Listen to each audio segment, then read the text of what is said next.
Hey, I was wondering if you could help me out with my anxiety, anything that you do to help.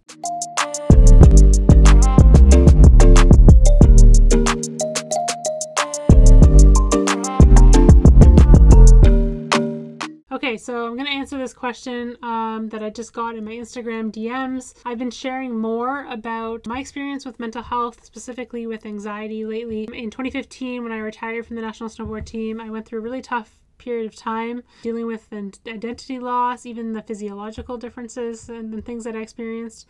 And so I want to make a video more about what I've done to help, because then I went through that period of time. I was diagnosed with depression and anxiety. I'm really grateful not to have experienced depression since I was able to get out of that time, but anxiety is something that still affects me to this day. I'm really grateful that I've been able to improve and work on it and be just more cognitively aware of how it affects me and the things that I'm able to do. I just want to start off this video. I'm going to go through like some of the things that have helped me a lot, but just I want you guys to know that I am not a mental health professional or practitioner in any means. Just take my advice or take what I do for myself as just information, just sharing what I do, and hoping that I can destigmatize the view of mental health in general. Now, before I get into more of the things that I do, I just want to talk a little bit more about why athlete mental health and speaking on it is so important to me, and something that I've been committing to speaking more on lately. And if you're an athlete, please stick around, because I know I'll talk a little bit more about athlete-specific mental health, but I think that some of this will be really relevant for everybody. So don't let me lose you when I just specifically talk to athletes here. Now, why I think athlete mental health is so important is because, like, lately we've been seeing a lot of celebrities coming out and talking about their mental health struggles. And I think this is so important for us to realize that it doesn't matter if you're rich, famous, living this life that everyone envies, or people are envying. Mental health still will affect you. None of these things are going to take away your problems. Having the money, having the fame, having the clout, having the hype. These things don't help. Actually, in fact, they usually exacerbate the problem. They mask it or cover it up and leave you with a bigger problem later on. And so I want to talk about this because I know as an athlete, for myself, I felt guilty and I didn't want to share with people what I was going through, not necessarily because of the shame and the stigma, which is, like, that's something that we can definitely get into, but because of the fact that I felt like, how should I be feeling like this when I'm living this life that people are telling me you're living your dream, you're living everyone else's dream, you're traveling the world, you're doing these things. And I was like, how, what are my problems compared to the problems of other people in the world? Now, the thing is, someone in the world always going to have it better than you. Someone in the world is always going to have it worse than you. Don't let comparison determine if what you're going through is difficult or not. Literally, it's how you're feeling. If you're feeling it's difficult, and it's worth you seeking help or doing something about it or talking about it. Don't let the fact that other people might say, well, it's nothing compared to what we're going through, or we have this other thing. Everyone deals with things differently, and so I just hope that doesn't hold people back from speaking out, especially when it comes to sports and in the athlete space, but really for anyone who's dealing with something. You sharing what you're dealing with and being vulnerable about it is going to help other people who look up to you or other people around you feel the freedom to be able to do that themselves. So it's really strong and brave in itself of you sharing, getting the help, because it helps other people be able to do the same thing. So number one, the first thing that really, really helped me when I was first diagnosed with anxiety and depression, and just going back, like, I had been having panic and anxiety attacks without really knowing what they were for a long time before that. And so having this diagnosis was something that really helped me, and I was able to then go and see a psychologist. And so going to therapy is definitely one of the biggest things that helped me. I went to a therapy every week of that summer after I retired from snowboarding. And now, one cool thing that I discussed with my therapist, he was a former high-level soccer player, so he really kind of understood my perspective, and that was something that I really looked for when I was looking for who to go to when it came to therapy. Was he talked about how physiologically some of these things were affecting me. And like how I came from an adrenaline sport, snowboarding every single day, and like having to conquer fear and get myself all ramped up, to going to, even though I was doing fitness and, competing in CrossFit and things like that, I didn't have that same outlet. And so I was creating these things in my life that were, almost stress that I was creating myself, but to ramp myself up and to, I was causing some of these issues, but it was a lot that was happening chemically and physiologically. And so it's important to understand that a lot of these things might be happening, and don't feel weak about it happening, because they're happening chemically to you. Another thing is, really at that time, I didn't want to pursue any sort of medication. And so after that summer, I actually ended up spending every dollar I had and flew to Bali by myself for a month.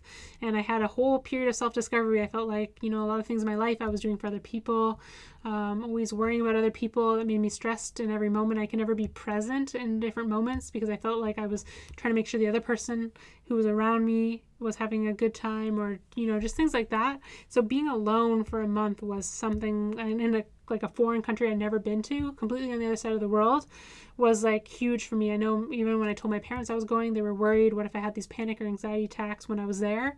And somehow I managed not to. My therapist assured them that he thought it was actually a great idea. And so I was able to do that. And then I came back. I did a lot of meditation practice, things like that when I was there, and felt like this high from being there. And then eventually it wore off. And even though I was continuing with these practices, I felt like still I was dealing with this daily anxiety. And so I ended up, from the recommendation of my doctor, going on an SSRI, which is a selective serotonin I'm going to have to look up again what that means, but basically it's kind of like an antidepressant and anti-anxiety medication. And I was really lucky. I was on a low dose, and it really, really did help me out. I actually took it for a month without telling my family to try to see if they could see the difference. And they actually started telling me, "Yeah, you seem really happy and more present and all these things." And it was cool to see they saw the difference without knowing that I was taking it. So that's something that helped me. I've been off it for a little bit over a year. The withdrawal was horrible, but it's definitely something to speak to your doctor to. I wouldn't recommend or not recommend it. It's totally a personal decision. But yeah.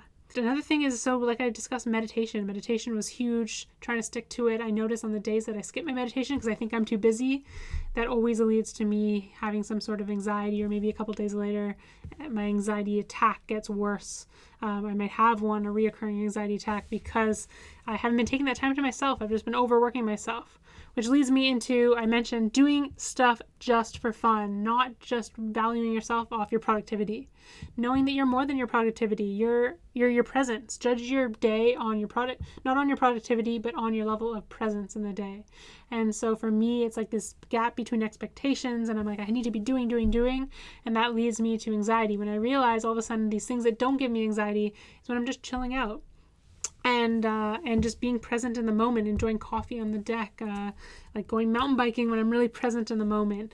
And so just doing things for fun and having hobbies, things that aren't leading and having to have this expectation, this big goal around them, is a great way to get yourself more present and focused in the moment. Another thing that I did is I actually took out a sheet of paper and journaled with 2 lists, and one side was all things that give me anxiety, and another side was all things that bring me like calm and peace and sense of mind. And so I wrote down every little thing, like laying on the dock under the sun, like that feeling when you're driving to go play a sport and you're so excited, or driving to go see your dog, like listening to your favorite song, like all those little things. And then all the things that then gave me anxiety. And what I noticed was all those things were little moments and like things that really force you into the present moment. And so being present is so important, which is why meditation and practice like that is important.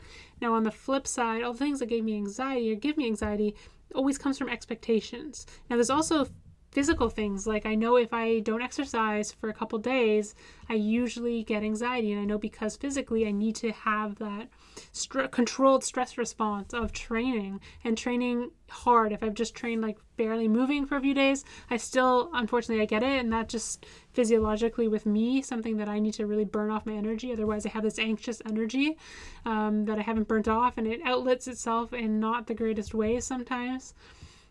So that's a key for me. Also, just making sure I'm eating frequent meals and things like that. I know when my blood sugar gets low or I'm hangry, I get really anxious. So just keeping in mind stuff like that. Things like doing sauna, ice baths, stuff like that is a great way to trigger your stress response, similar to like a workout, but in a controlled way where you're dealing with that stress. You're actually being stronger at dealing with the stress mentally and physically, which can help you overcome stress in other ways. So so I just noticed that the differences between the two sides, the things that I should be doing more of, and making sure that I'm present in those moments when I am doing those things. And then the flip side of like, it's always these expectations needing to be constantly on. So making sure that you're turning off at the end of the workday, having this time to yourself where you're not having these expectations on yourself, no big goals surrounded about what you're doing, just doing things for fun, I think is really important. Another thing is being open with those around you so that you can set the boundaries, like being open with the relationships that matter to you and that are close to you and that are affected by your anxiety, so that you don't feel like you're letting people down. Just letting them know, like, this is what I'm going through, and sometimes I might react like this, just be aware of it, or telling them what to do so that if they see you dealing with anxiety, having an anxiety attack or things like that, they know how to respond, and they can respond in a way that you don't set out any judgment or anything around that. They feel safe doing so and you feel safe around them. That's really important so you're not hiding it. Lastly is journaling and just taking time to check in. I think that's really important. Just checking in with yourself every so once in a while and taking that time for yourself just to be chill and do nothing, or to reflect and just look at some of the things that you're doing in your day that are contributing or not contributing to your happiness, to your well-being, to your anxiety. So just to end things off, again, I am not a mental health or medical professional. I will put some lines, like crisis lines, in the description. Hopefully that can help you guys or lead you in the right direction. And feel free to leave a comment if this is something that you experience too or you deal with. I think that mental health, especially when it comes to athletes, but in general, is something that we should talk more about and be more open and sharing about, because the more vulnerable I've been, the more my relationships have improved. And so I think that's really important.